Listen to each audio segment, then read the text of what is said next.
एक लड़की जो अपने लिए एक बैग खरीद कर लाती है, उसे क्या पता था कि कुछ ही दिन के बाद उसी बैग में उसकी लाश को भरकर कहीं दूर फेंक दिया जाएगा और फिर बैग में पैक करके फेंकी गई लाशों में उसका भी नाम आ जाएगा। तो कौन है ये लड़की और क्या है इस लड़की और बैग की पूरी कहानी, चलिए जानते हैं। लेकिन इससे पहले एक छोटी सी अपील है कि आप में से बहुत से लोग हमारे चैनल को देखते हैं लेकिन सब्सक्राइब नहीं करते हैं, तो प्लीज़ सब्सक्राइब कर लीजिए क्योंकि हम बहुत मेहनत से आपके लिए वीडियो बनाते हैं और ये बिल्कुल फ्री है, कोई चार्ज नहीं लगता है। तो चैनल को सब्सक्राइब कर लीजिए और इस वीडियो को यहीं पर लाइक कर दीजिए। अब चलिए शुरुआत करते हैं। दरअसल उस लड़की का नाम हिमानी नरवाल है। ये लड़की हरियाणा के रोहतक ज़िले के विजयनगर कॉलोनी में एक किराए के घर में रहती थी और अकेले रहने की वजह से उसका एक दोस्त सचिन उसके पास आया जाया करता था और अक्सर वो उसके साथ रहा भी करता था। सचिन हरियाणा के झज्जर का रहने वाला था, जो वहाँ से करीब 36 किलोमीटर दूर था। झज्जर में सचिन की एक मोबाइल की दुकान थी और करीब 1.5 साल पहले हिमानी और सचिन की दोस्ती हुई थी और दोनों एक दूसरे के करीब और इतने करीब आ गए थे कि दोनों एक दूसरे के साथ वक्त गुजारने लगे थे। हालांकि सचिन शादीशुदा था, उसके 2 बच्चे भी हैं। और जहाँ तक हिमानी नरवाल की बात है तो हिमानी नरवाल अभी अनमैरिड थी और वो कांग्रेस पार्टी से जुड़ी हुई थी। उसके साथ ही वो लॉ की पढ़ाई भी कर रही थी। हिमानी के परिवार में कुल 3 लोग थे। एक वो खुद थी, दूसरी उसकी माँ थी और तीसरा उसका छोटा भाई था। बस यही 3 लोग इस परिवार का हिस्सा थे। दरअसल हिमानी के एक बड़े भाई थे, उनकी आज से 12 साल पहले मोबाइल को लेकर एक झगड़े के दौरान हत्या हो गई थी और उसके बाद उनके पिता ने, जो कि बीएसएफ में थे, उन्होंने सदमे में आकर के अपने बेटे के गम में खुदकुशी कर ली थी क्योंकि उनके बेटे के कातिल को कोई सजा नहीं दी गई थी। तो इसी सदमे से उबरने के लिए हिमानी की माँ अपने दोनों बच्चों को लेकर, जिसमें से एक हिमानी थी और दूसरा उसका छोटा भाई जतिन था, इन दोनों को लेकर हिमानी की माँ हरियाणा से आकर दिल्ली में रहना शुरू कर देती है और ये तीनों लोग दिल्ली में रह रहे थे। लेकिन आज से करीब 1.5 साल पहले हिमानी ने रोहतक जाकर विजयनगर कॉलोनी में एक किराए का कमरा लेकर वहां वो अकेले रहने लगी थी क्योंकि उसने रोहतक में कांग्रेस पार्टी ज्वाइन कर रखी थी, तो इसलिए भी उसका रोहतक में रहना जरूरी था। हालांकि उसने कांग्रेस पार्टी काफी पहले ज्वाइन की थी, तो क्या सचिन से दोस्ती के बाद और उससे आज़ादी से मिलने जुलने के लिए वो रोहतक जाकर शिफ्ट हुई थी, ये तो हिमानी और सचिन बता सकते हैं। लेकिन अब चूंकि अब हिमानी इस दुनिया में नहीं है तो इस बात का सही सही जवाब सचिन के पास ही है। तो खैर, हिमानी नरवाल रोहतक में विजयनगर कॉलोनी में अकेले रहा करती थी और अकेले होने की वजह से सचिन और हिमानी दोनों के लिए यहाँ पर मिलना मिलाना काफ़ी आसान था। हालांकि हिमानी की माँ हिमानी से मिलने कभी कभार आया करती थी और उसी कड़ी में 27 फरवरी को वो हिमानी से मिलने रोहतक गई हुई थी, यानी हिमानी की माँ। और शाम को 27 फरवरी को 4 बजे वो हिमानी के पास ही थी। उसके बाद वो वापस दिल्ली लौट गई थी। हिमानी की मां ने यह भी बताया कि 27 तारीख को रात में उनकी हिमानी से बात भी हुई थी और हिमानी ने बताया था कि कल यानी 28 फरवरी को रोहतक में एक रोड शो है जिसमें भूपेंद्र सिंह हुड्डा शामिल होंगे और भूपेंद्र सिंह हुड्डा कांग्रेस के बड़े सीनियर रहनुमा हैं और वो हरियाणा के मुख्यमंत्री भी रह चुके हैं। तो उसने बताया कि अपनी माँ को कि मुझे भी वहाँ पर जाना है और मेरी भी पार्टिसिपेशन है। हिमानी और उसकी माँ की ये आखिरी फ़ोन कॉल थी, जिसके बाद हिमानी का मोबाइल बंद हो गया। हालांकि बाद में पता चला कि 28 तारीख को कोई भी ऐसा रोड शो नहीं था जिसमें भूपेंद्र सिंह हुड्डा शामिल होने की बात कही जा रही हो। तो क्या हिमानी ने अपनी मां से झूठ बोला था, और अगर हाँ तो ऐसा क्यों किया था, ये भी एक सवाल है। तो खैर, उधर हिमानी की मां 27 फरवरी को शाम 4 बजे के बाद हिमानी से मिलकर दिल्ली के लिए रवाना हो जाती हैं और उसके करीब 1 घंटे के बाद सचिन हिमानी के घर पर आ जाता है और दोनों रात भर एक साथ रहते हैं। उसके अगले दिन यानी 28 फरवरी को दोनों के बीच किसी बात को लेकर लड़ाई हो जाती है और इस लड़ाई के दौरान सचिन पहले तो दुपट्टे से उसका गला बांधता है, उसके बाद मोबाइल के चार्जर के केबल से उसका गला घोंट देता है और थोड़ी ही देर में हिमानी नरवाल, जो कि एक जिंदा लड़की थी, वो अब जिंदा लड़की से मुर्दा लाश में तब्दील हो जाती है। अब अचानक इस तरह हत्या हो जाने से सचिन भी घबरा जाता है, लेकिन उसको हर हाल में अब इस लाश को ठिकाने लगाना था।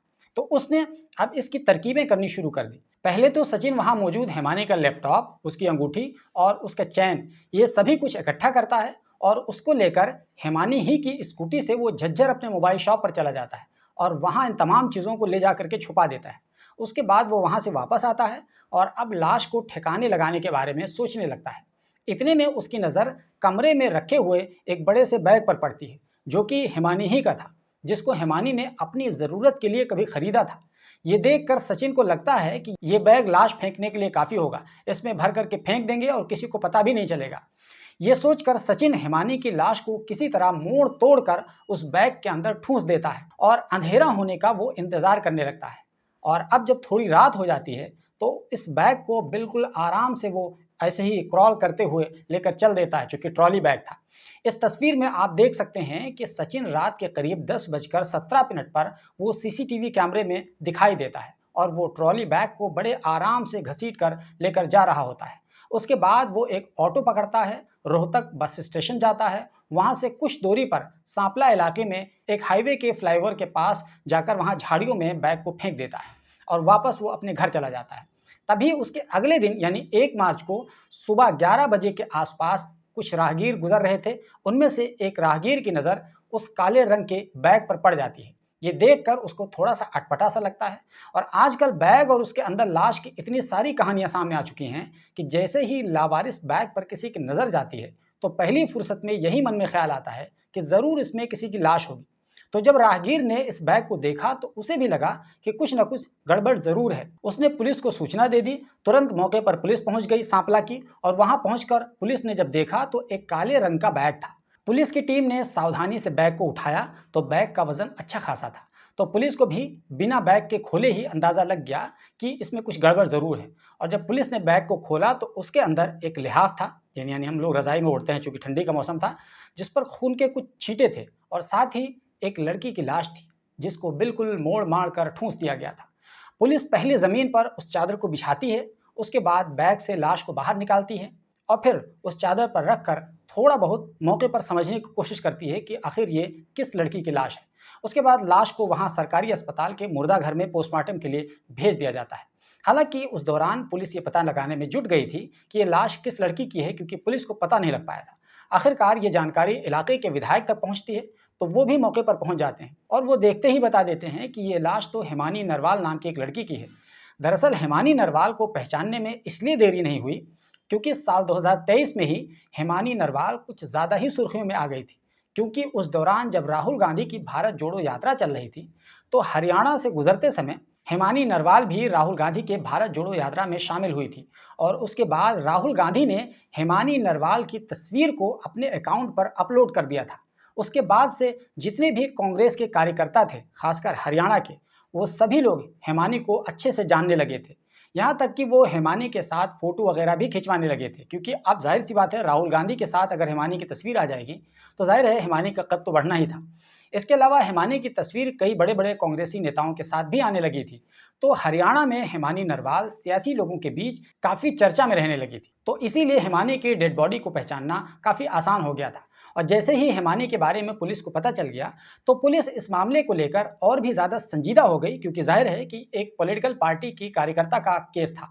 उसके बाद हिमानी की मां को इस पूरे घटना के बारे में जानकारी दी जाती है। हिमानी की मां और उसका भाई जतिन दोनों तुरंत दिल्ली से रोहतक पहुंच जाते हैं और हॉस्पिटल के मुर्दा घर पहुंचकर मीडिया से इंसाफ की गुहार लगाते हैं। उसके बाद पुलिस ने केवल 36 घंटे के अंदर आरोपी सचिन को गिरफ्तार कर लिया और इस पूरे घटना का खुलासा कर दिया। और जब उससे पूछताछ की तो उसने सारी बात को कबूल कर लिया और इसको पुलिस ने मौके वारदात पर ले जाकर घटना को एक तरीके से रिक्रिएट किया, सीन को समझने की कोशिश की कि कहाँ मारा, कैसे छुपाया, वगैरह वगैरह। तो उसने सारी कहानी वहाँ मौके पर बता दी कि कैसे उसने हिमानी की हत्या की थी और कैसे क्या कुछ किया था। अब इतना सब कुछ पता होने के बावजूद पुलिस ये बताने से बचती रही कि सचिन ने हिमानी की हत्या क्यों की थी, उसका मोटिव क्या था। हाँ, अलबत्ता रोहतक रेंज के एडीजी कृष्ण कुमार राव ने इतना ज़रूर हिंट दे दिया कि सचिन और हिमानी के बीच दोस्ती थी, सचिन का हिमानी के घर आना जाना था। बाकी इसके अलावा उन्होंने कुछ नहीं कहा। हालांकि मीडिया के लोगों ने कई तरह के घुमा फिरा करके उनसे जानने की कोशिश की, असल मकसद समझने की कोशिश की, लेकिन कृष्ण कुमार राव ने इसके अलावा बहुत ज़्यादा जानकारी नहीं दी। तो बहरहाल इतना सब कुछ जानने के बाद मीडिया और सोशल मीडिया में यह दावा किया गया कि हिमानी के पास सचिन की कुछ आपत्तिजनक फ़ोटो और वीडियोज़ थे और इसी सेक्स वीडियो को लेकर हिमानी सचिन को ब्लैकमेल करने लगी थी, जिसको लेकर दोनों के बीच झगड़ा हुआ और आखिरकार तंग आकर सचिन ने हिमानी का काम तमाम कर दिया। वैसे आपको याद होगा कि कुछ इसी तरह हरियाणा ही की एक मॉडल थी जिसका नाम था दिव्या पाहुचा, तो उसके साथ भी कमोबेश कुछ इसी तरह का केस हुआ था। वो भी अभिजीत नाम के एक व्यक्ति को उसके सेक्स वीडियो को लेकर ब्लैकमेल कर रही थी। आखिरकार अभिजीत ने तंग आकर दिव्या को अपने एक होटल में बुलाया और सेटलमेंट करने के बहाने उसको बुलाया और वहीं पर उसकी हत्या कर दी। हमने इस कहानी को बहुत अच्छी तरीके से कवर किया था, उसकी पूरी डिटेल हमने 2 वीडियो में कवर की थी। हम लास्ट में उसका पॉपअप दे देंगे और यूट्यूब के डिस्क्रिप्शन बॉक्स में उसका लिंक भी दे देंगे, आप चाहें तो वहां जाकर देख सकते हैं। खैर वापस आते हैं हिमानी नरवाल के केस पर। तो हिमानी के हत्या के बाद जब हिमानी की माँ से पूछा गया कि आप क्या लगता है कि हिमानी की हत्या क्यों की गई होगी, तो हिमानी की माँ का इशारा राजनीतिक लोगों की तरफ था। उनका मानना था कि बड़े लोगों तक हिमानी की इतनी जल्दी पहुंच से लोगों के अंदर जलन हो गई थी, दिक्कत हो रही थी और हो सकता है कि मेरी बेटी की हत्या इसी वजह से की गई हो। यानी उनकी माँ का आशंका राजनीतिक पहलू से थी। तो खैर ये बात उन्होंने साफ साफ तो नहीं कही थी, लेकिन उनके कहने का जो अंदाज था कुछ इसी तरह का था। उधर हिमानी का केवल एक ही भाई जिंदा बचा जतिन, वो इंसाफ की गुहार लगाता है क्योंकि धीरे धीरे उसका पूरा घर साफ होता जा रहा है। अब घर के 5 लोगों में से केवल 2 ही लोग बाकी बचे हैं। तो फिलहाल हिमानी नरवाल की हत्या का आरोपी सचिन जेल में है और उसकी बीवी बच्चे बिना किए की सजा काट रहे हैं। बीवी को कई सालों तक बिना पति के ही अब रहना होगा और इस तरह बच्चों को भी बिना पिता के ही बड़े होना होगा। बजाय इसके कि सचिन अपने बच्चों के लिए चॉकलेट या टॉफ़ी लाता, खाने पीने की चीज़ें लाता, उन्हें लाड प्यार करता, वो खुद प्यार को तरस रहा है। तो दोस्तों ये थी हिमानी नरवाल की कहानी, जिसने बहुत ज़्यादा सुर्खियां बटोरी 2023 में राहुल गांधी के साथ फ़ोटो आने के बाद। और जब उसकी हत्या हुई तब भी पूरे मीडिया में हिमानी नरवाल की खूब चर्चा की गई और अब फिलहाल हिमानी नरवाल का आरोपी जेल में है। हिमानी नरवाल की हत्या हो चुकी है। दोस्तों ये कहानी आपको कैसी लगी? आप इस कहानी से आपने क्या कुछ सीखा, वो आप हमें ज़रूर बताइए, क्योंकि हमारे इस तरह की कहानियाँ सुनाने का मकसद आपको जागरूक करना होता है ताकि आप इस तरह की कहानियाँ सुनकर, जानकर सचेत हो जाएं, अपनी ज़िंदगी को सुरक्षित कर सकें।